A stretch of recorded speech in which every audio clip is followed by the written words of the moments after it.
Hello बेटा, कैसे हो बच्चों। आइए, आपका इस वीडियो में स्वागत है। अब हम दोबारा से पद परिचय छोड़ के एक बार रिवीजन कर लेते हैं। और रिवीजन कहीं का करते हैं, पहले रचना की दृष्टि से वाक्य भेद जो है उनका रिवीजन कर लेते हैं।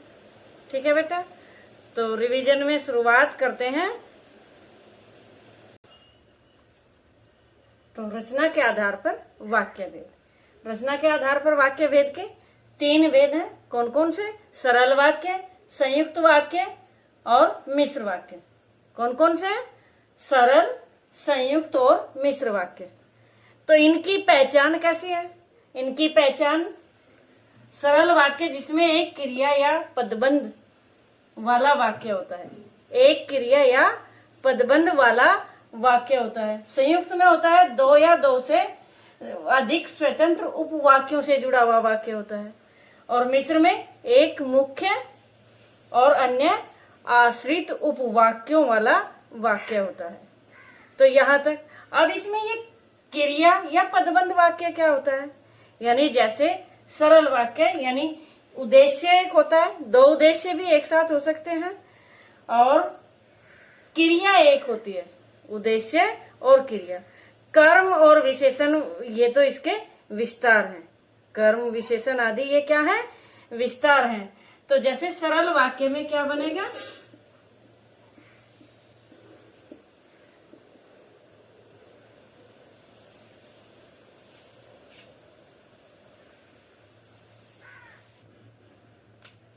जैसे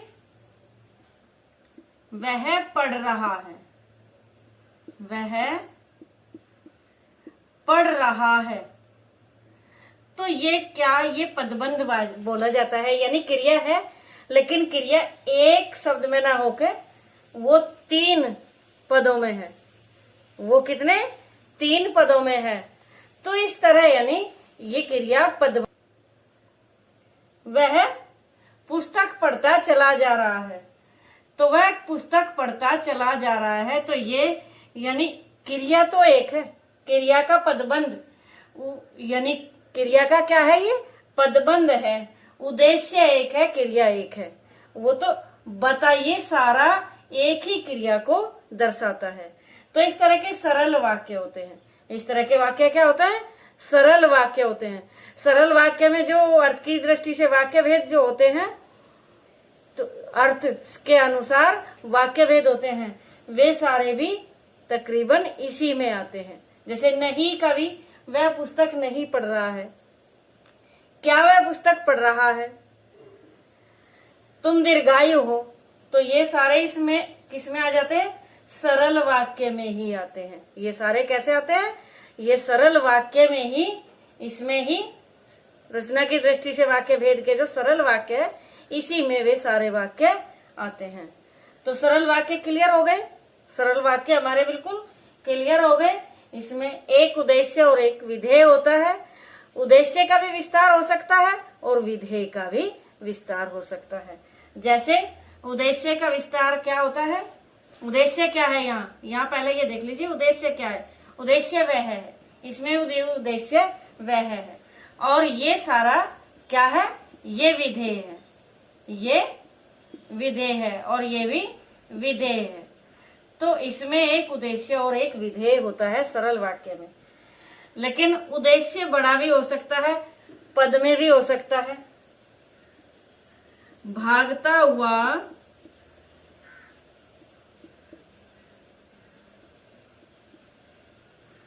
बच्चा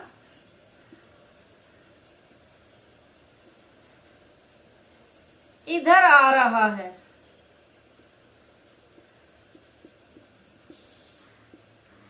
तो ये बच्चा उद्देश्य मैन तो ये है, लेकिन इसी उद्देश्य का ये क्या है? विस्तार है।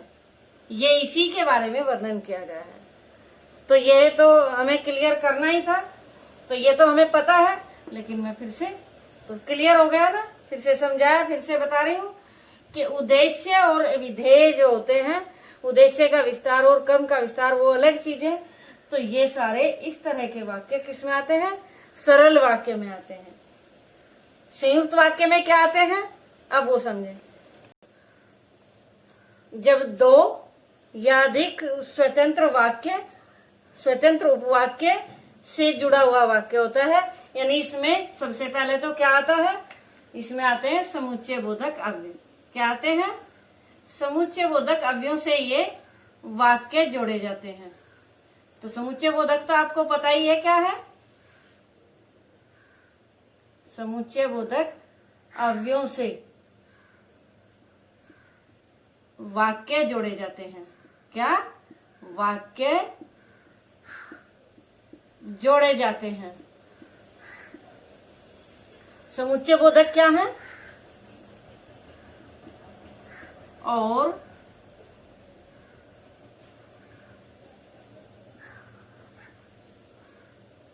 तथा, एवं,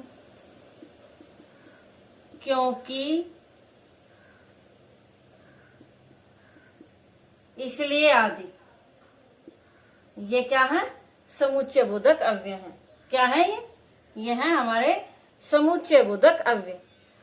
तो क्या कहा? स्वतंत्र उपवाक्यों से, स्वतंत्र वाक्यों से जुड़े होते हैं।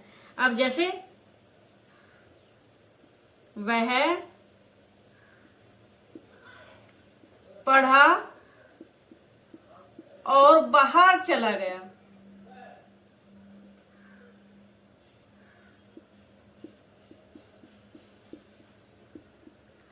तो यहां ये दोनों स्वतंत्र वाक्य हैं। दोनों ये क्या है? स्वतंत्र वाक्य हैं और से जोड़े गए हैं। ये इतना भी, वह पढ़ा बाहर चला गया और बाहर चला गया, यानी वो पहले पढ़ा है उसके बाद बाहर चला गया।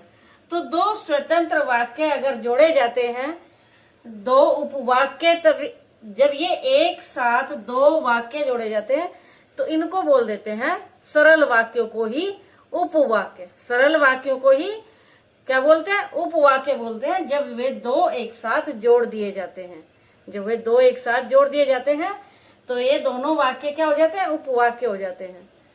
तो कहीं से जोड़े गए? और से जोड़े गए हैं ये। तो इस तरह जुड़ने वाले वाक्य संयुक्त वाक्य कहलाते हैं। क्या कहलाते हैं? संयुक्त वाक्य कहलाते हैं। मैंने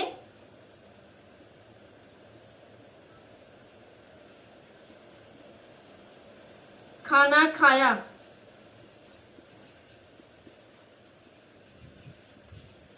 क्योंकि मुझे भूख लगी थी। क्योंकि मुझे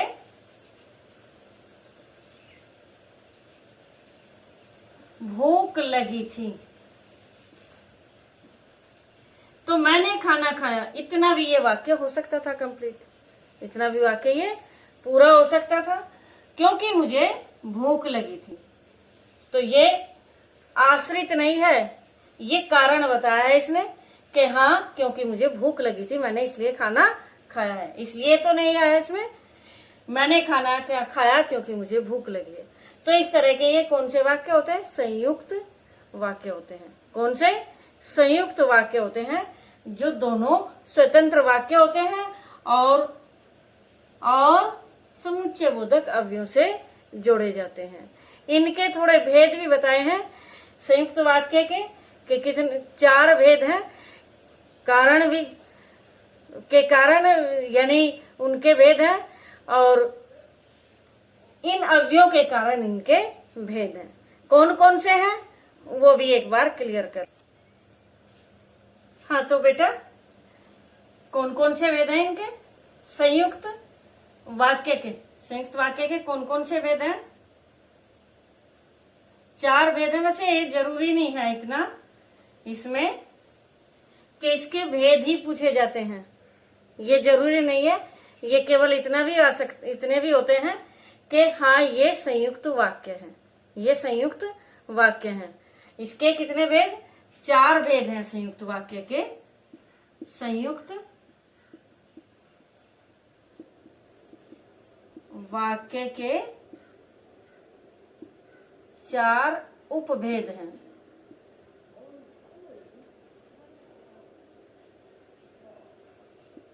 पहला,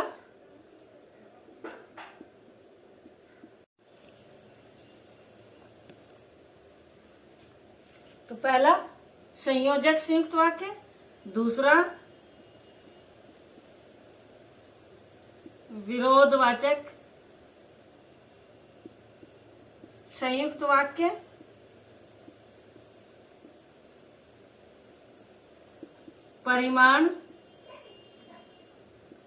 परिणामवाची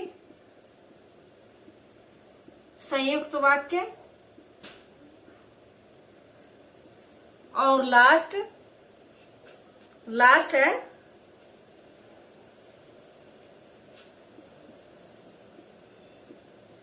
विभाजक वाची वाक्य।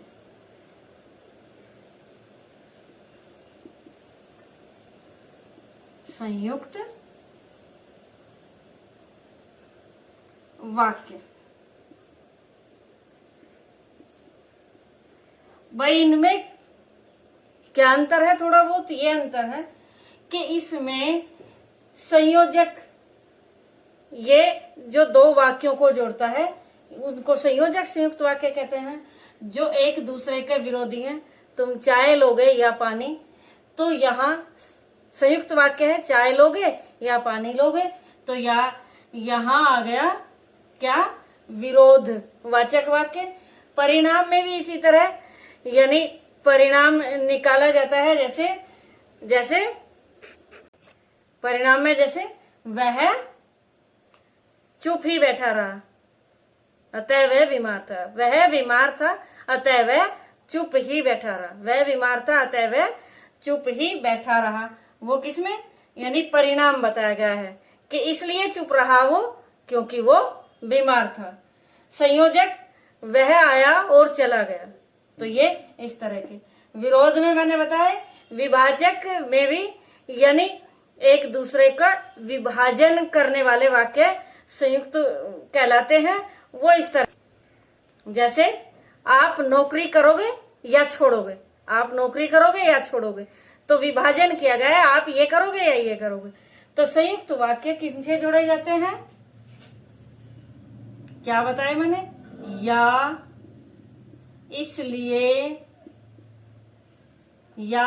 इसलिए, और तो सिंपल है ही। इसमें सबसे पहले है तथा, क्योंकि कम आता है लेकिन कभी कभी क्योंकि भी आ जाता है, और एवं, वरना। ये तो आपको सारे लिखवाए हुए हैं ही, बताए हुए हैं। तो ये होते हैं सारे क्या? ये सारे समुच्चय बोधक अव्यय होते हैं। तो समुच्चय बोधक अव्यय से जोड़े जाने वाले जो सही सरल वाक्य हैं, सरल उपवाक्य हैं, वे होते हैं हमारे संयुक्त वाक्य। संयुक्त वाक्य क्लियर हो गए। अब इसके बाद लेते हैं हम मिश्र वाक्य। क्या लेते हैं? मिश्र वाक्य। तो मिश्र वाक्य में क्या होता है? मिश्र वाक्य होता है, एक उसमें प्रधान उपवाक्य होता है, वह स्वतंत्र उपवाक्य होता है। जब स्वतंत्र सरल वाक्य होता है, और उसको मुख्य उपवाक्य भी बोलते हैं। और उसके दूसरे यानी आश्रित उपवाक्य होते हैं। कौन से होते हैं? आश्रित उपवाक्य, जो उस पर निर्भर होते हैं। तो प्रधान उपवाक्य स्वतंत्र बताया मैंने, स्वतंत्र होता है। और स्वतंत्र जो वाक्य वह होता है, उसका स्पष्टीकरण, पुष्टि, समर्थन, स्पष्टीकरण, पुष्टि, समर्थन, या फिर उसका विस्तार बताते हैं। आश्रित वाक्य क्या बताते हैं? ये चीजें बताते हैं आश्रित वाक्य। आश्रित उपवाक्य क्या क्या बताते हैं? ये तो प्रधान होता है, मुख्य उपवाक्य होता है। और जो आश्रित उपवाक्य होते हैं, आश्रित उपवाक्य में क्या पहचान?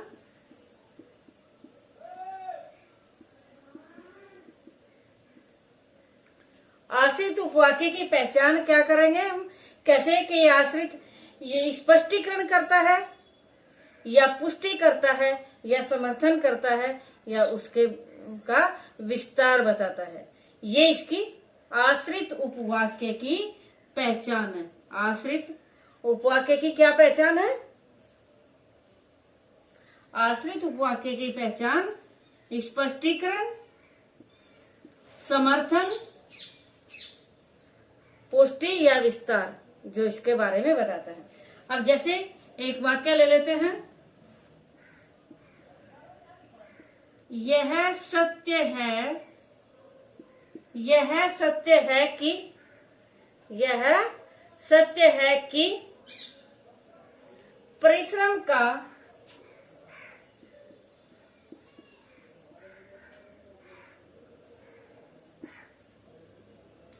फल अवश्य मिलता है।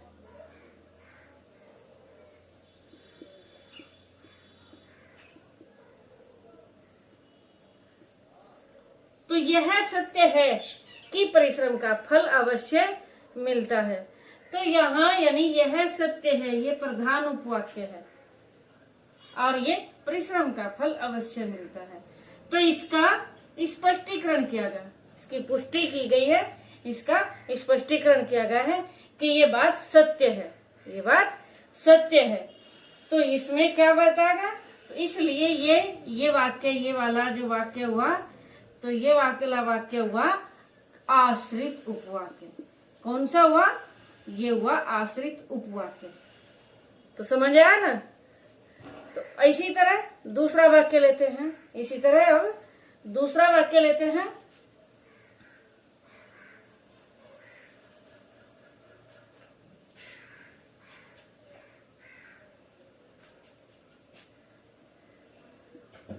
तुम वहीं चले जाओ,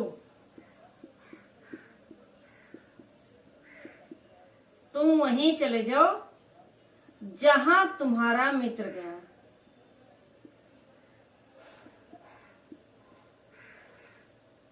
जहां तुम्हारा मित्र गया है, तो तुम वहीं चले जाओ, तुम वहीं चले जाओ जहां तुम्हारा मित्र गया है। तो इसको समर्थन दिया जा रहा है कि तुम वहां चले जाओ जहां मित्र आपका जा रहा है। तो यहाँ ये समर्थन दिखाया जा रहा है, यह विस्तार बताया जा रहा है। तो ये यहाँ प्रधान उपवाक्य है, ये पहचान हमें सीखनी होगी, समझनी होगी। ये प्रधान उपवाक्य है और ये कौन सा? आश्रित उपवाक्य है। यह है आश्रित उपवाक्य। और ये सरल क्यों कहा गया? क्योंकि इसमें तुम वहीं चले जाओ, ये भी हो सकता था, लेकिन जहां लगाते ही ये आश्रित हो गया, निर्भर हो गया, ये आगे वाला जो वाक्य है। क्लियर हुआ ये? अब इसी तरह एक और वाक्य लेते हैं।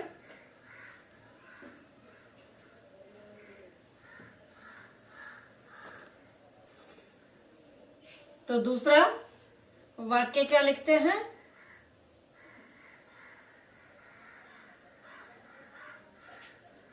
दूसरा वाक्य लिखते हैं, मेरे पास एक खिलौना है, मेरे पास एक खिलौना है जो बैटरी से चलता है।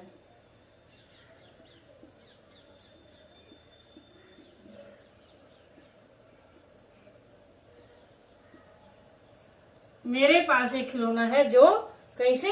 बैटरी से चलता है।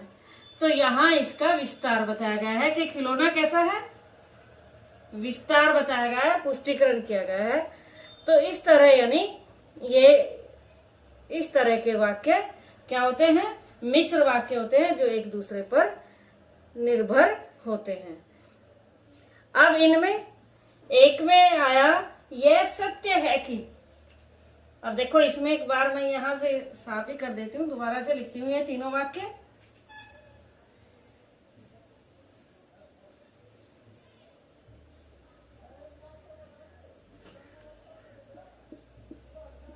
यह सत्य है, यह सत्य है कि परिश्रम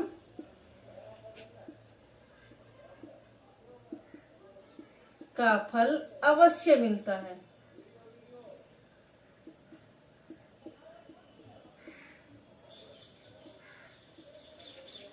तो दूसरा वाक्य क्या था?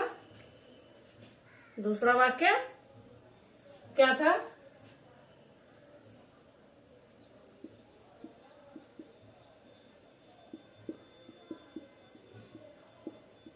यह खिलौना,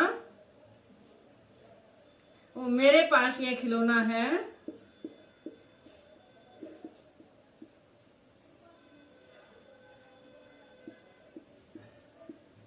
जो बैटरी से चलता है।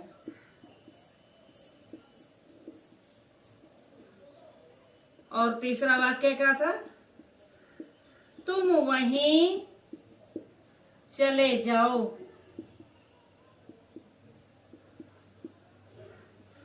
जहां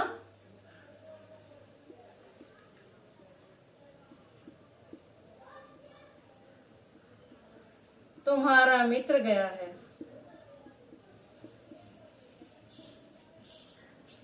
जहां तुम्हारा मित्र गया है। तो तीनों वाक्य एक बार मैंने फिर से इसलिए लिखे हैं, अब इसमें ये पहचान करनी है कि इनके, क्योंकि मिश्र वाक्य के भेद भी बताए गए हैं, मिश्र वाक्य के भेद भी बताए, वो सॉरी मिश्र वाक्य के जो आश्रित उपवाक्य हैं, आश्रित उपवाक्य के 3 भेद होते हैं। प्रधान उपवाक्य तो एक होता ही है, लेकिन उसके 3 भेद होते हैं। तो प्रधान उपवाक्य की एक तो सबसे पहले पहचान भी ये होती है कि उसकी क्रिया जब सरल वाक्य बनाते हैं तो वो अंतिम में आती है, वो तो पहले से बताया हुआ है आपको। लेकिन इसमें अब आश्रित उपवाक्य के भेद कैसे समझते हैं? तो आश्रित उपवाक्य के भेद जैसे ये वाला है, यह सत्य है, यह सत्य है, ये कहा गया, तो इसका कर्म ये सारा इसका क्या है? ये सारा इसका कर्म है। और कर्म क्या होता है? कर्म होता है संज्ञा। कर्म क्या होता है? कर्म होता है संज्ञा। तो कर्म संज्ञा है, तो यहां संज्ञा उपवाक्य ये हो जाता है। यह सत्य है, तो इसका यह सत्य है, तो इसके परिश्रम का फल अवश्य मिलता है, ये कर्म के रूप में प्रयोग हुआ है। ये इस प्रधान उपवाक्य के कर्म के रूप में ये प्रयोग हुआ है। तो ये कौन सा? संज्ञा, कर्म संज्ञा होता है। तो कर्म जब संज्ञा होता है तो ये हो जाता है पहला आश्रित उपवाक्य का भेद क्या होता है? आश्रित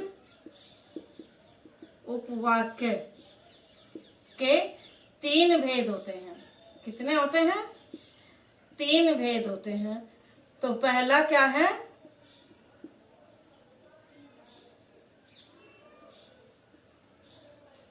पहला होता है इसका संज्ञा आश्रित उपवाक्य।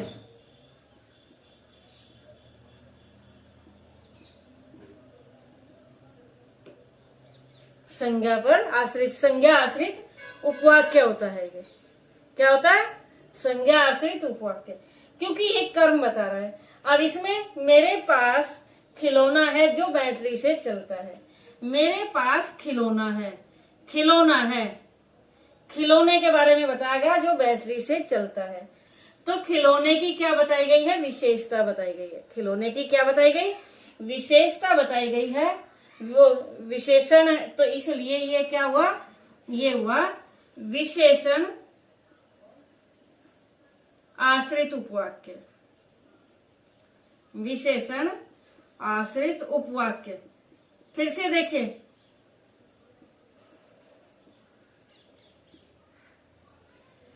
फिर से देखिए, देखो यहां खिलौना, खिलौना है, खिलौना बैटरी से चलता है, तो खिलौने की विशेषता बताई गई है। तो इसलिए ये कौन सा आश्रित उपवाक्य कौन सा हुआ है? ये आश्रित उपवाक्य हुआ है हमारा क्या? विशेषण उपवाक्य हुआ है। कौन सा हुआ है? आश्रित विशेषण उपवाक्य हुआ है। अब तीसरा है तुम वहीं चले जाओ जहां तुम्हारा मित्र गया है। तुम वहीं चले जाओ, चले जाओ, इसकी विशेषता बताई गई है। जहां तुम्हारा मित्र गया है, जहां तुम्हारा मित्र गया है। तो यहाँ ये क्रिया की विशेषता बताई गई है। तो तीसरा वाक्य होता है हमारा क्रिया विशेषण आश्रित उपवाक्य। क्रिया विशेषण आश्रित उपवाक्य होता है।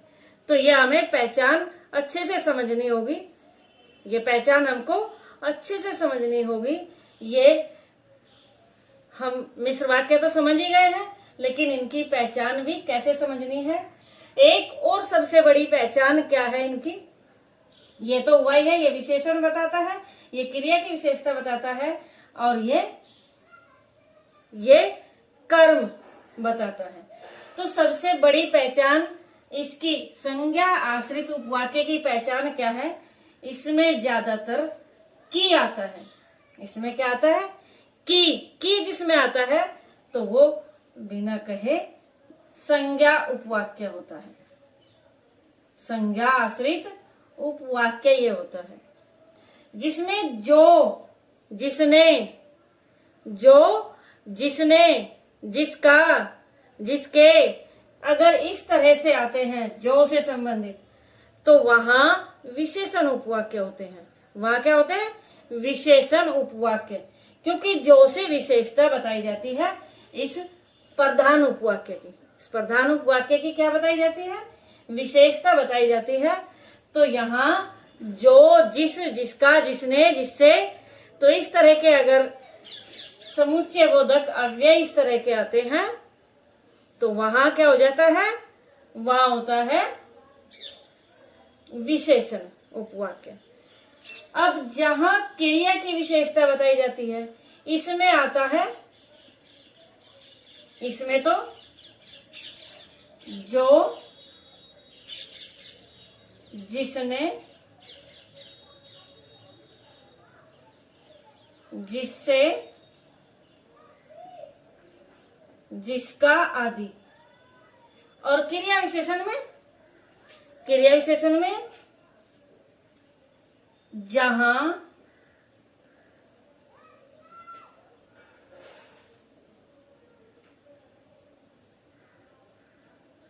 जहां आदि इस तरह के आते। जहां से संबंधित क्या क्या है, क्रिया विशेषण के, क्रिया विशेषण के जहां से संबंधित हैं, यहां लिख देती हूं, जहां, जब, जैसे, यानी जैसे आता है जो, जैसे आदि इस तरह के जो शब्द आते हैं, ये इस तरह के जो आते हैं तो वहां होता है क्रिया विशेषण, क्रिया विशेषण उपवाक्य। तो क्लियर हो गए। तो ये अगर हम इनको समझ लेते हैं तो हम वाक्य रूपांतरण भी कर सकते हैं। हम अच्छे से वाक्य का रूपांतरण, यानी वाक्य को, सरल वाक्य को संयुक्त में चेंज कर सकते हैं, और सरल वाक्य को मिश्र वाक्य में चेंज कर सकते हैं, और मिश्र वाक्य को सरल में चेंज कर सकते हैं, और इस तरह यानी मिश्र वाक्य को संयुक्त में भी चेंज कर सकते हैं, अगर हम इनकी पहचान अच्छे से कर लें। अगर हम इनकी पहचान अच्छे से कर लें तो ये हम बिल्कुल क्लियर कर सकते हैं, अच्छे से समझ सकते हैं। तो क्लियर हो गए, इनकी पहचान मैंने बता दी सारी। अब एक बार फिर से समझ ले, सरल वाक्य जिसमें एक क्रिया और एक उद्देश्य होता है। क्रिया यानी समापिका क्रिया होती है, उसमें समापिका क्रिया एक होती है। क्रिया पदबंध बताया था, पढ़ता चला जा रहा है, लेकिन क्रिया तो एक ही है, वो भले 4 पदों में बताई गई है। संयुक्त वाक्य 2 स्वतंत्र उपवाक्य एक साथ समुच्चय बोधक अवयवों से जोड़े जाते हैं। और तीसरा मिश्र वाक्य, जो एक वाक्य दूसरे पर निर्भर होता है, और उनमें एक प्रधान उपवाक्य होता है और दूसरे आश्रित उपवाक्य होते हैं। आश्रित उपवाक्य एक से ज्यादा भी आश्रित उपवाक्य उनके साथ हो सकता है। तो बेटा अब अच्छे से रिवीजन कर लें, अच्छे से इनको समझ लें। अब एक्सरसाइज दूंगी मैं, और वो एक्सरसाइज आप करके देखोगे। कोई डाउट होगा तो आप बेझिझक पूछ सकते हो। ओके बेटा, थैंक यू।